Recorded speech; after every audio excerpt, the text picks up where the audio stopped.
and good afternoon. This is Sam Vaughan for Sam's Sports Report. Kansas State and Utah squared off last night. They were tied at 32 at halftime, but Utah would get up by 10 with about 15-18 to go.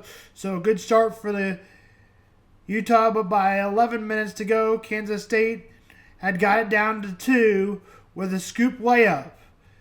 Utah would go back and forth, and finally Kansas State would tie it with 2:58, but Utah would take back the lead and get it to 6.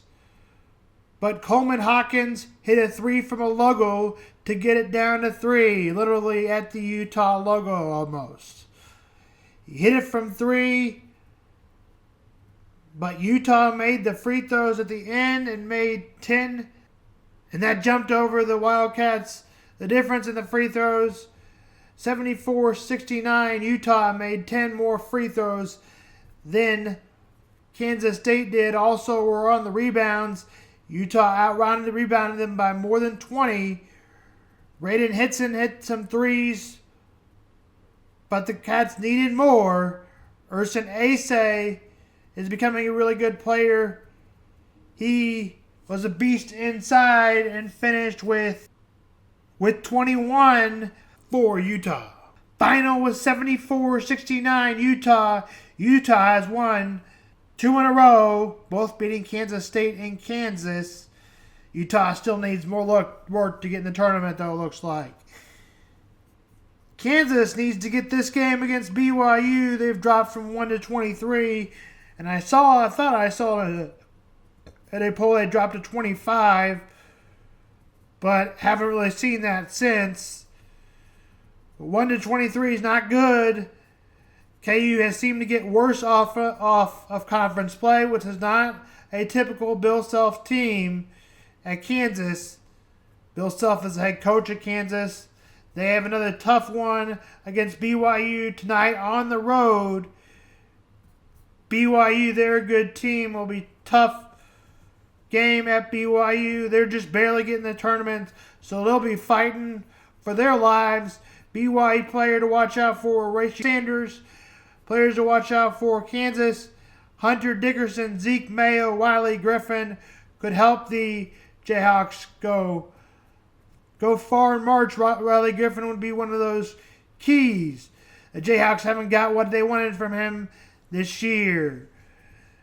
DeJuan Harris and KJ Adams are players to watch off the radar. This game tips off at 8 tonight. KU and BYU. BYU is set to host. Mizzou will play. Mizzou number 15 now moved up spots in the rankings. They were 21 last week. Mizzou number 15 plays number 4 Alabama, who lost a tight one to Auburn over the weekend, who is still number 1. That game begins tomorrow night at 8 o'clock.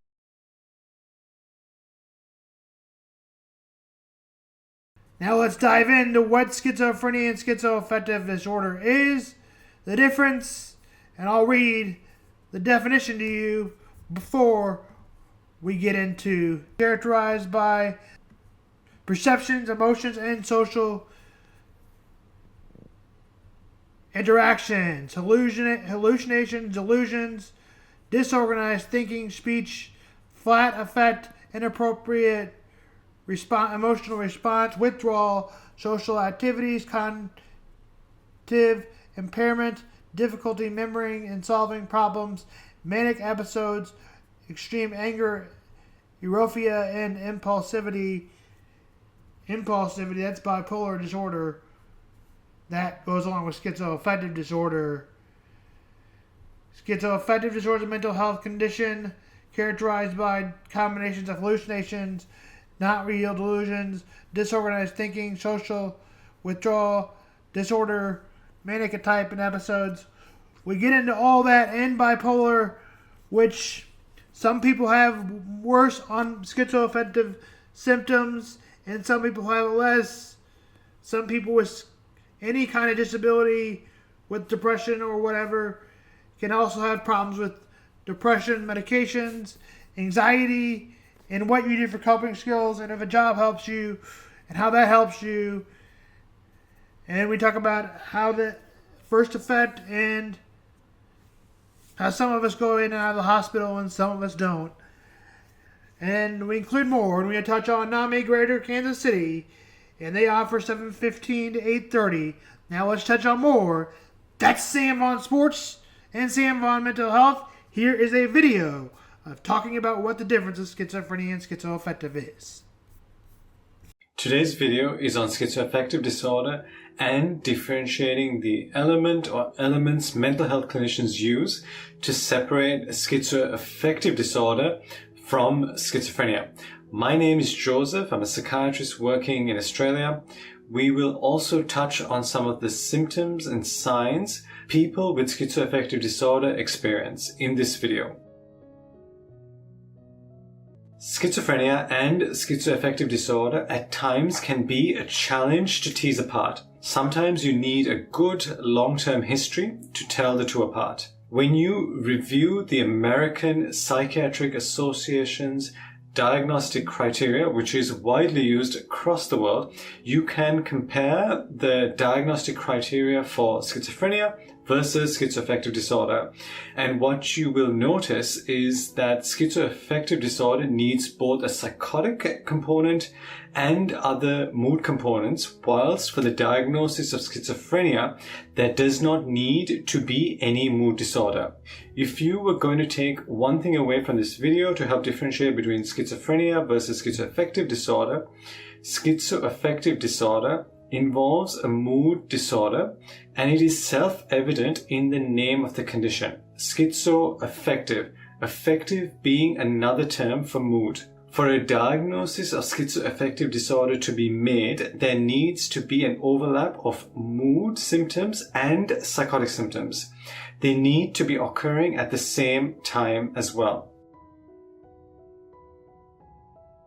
One of the two types of schizoaffective disorders may be noted in the diagnosis. The first type is that of the bipolar type, in which the mood disturbance could be a manic episode, hypomanic, or mixed episode. The second type of schizoaffective disorder is the depressive type, in which the mood disturbance is that of major depressive episode.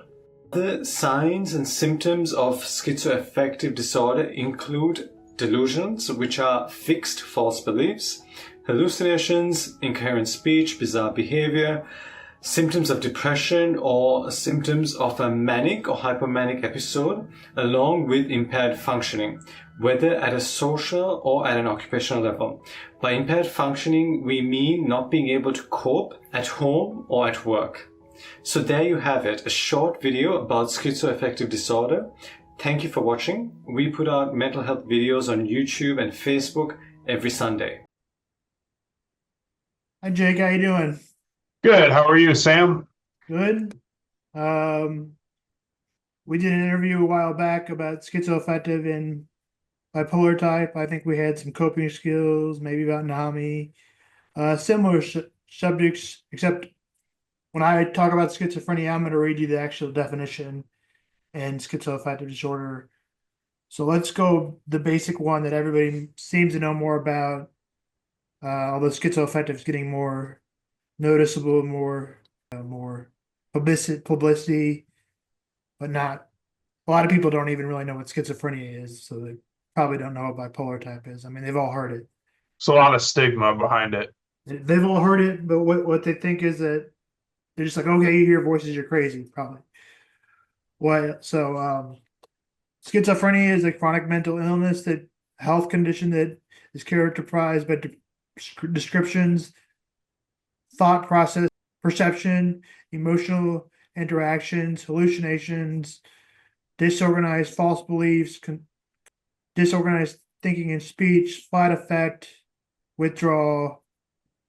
Bipolar disorder is different than that. So let's just talk about schizophrenia in general. It's basically the only difference is that you don't have the depression or bipolar type. Now it is typically maybe even more scary. I wouldn't say that, but they're different, right? So they're different symptoms, and schizophrenia tends to have a harder time with memory than maybe some of us. Although when we do have the onset, or schizoaffective, at least I didn't remember it. I mean, people may have told me what happened, but I didn't remember it. Just talk about it, what it means to you and what kind of struggles you hear about it.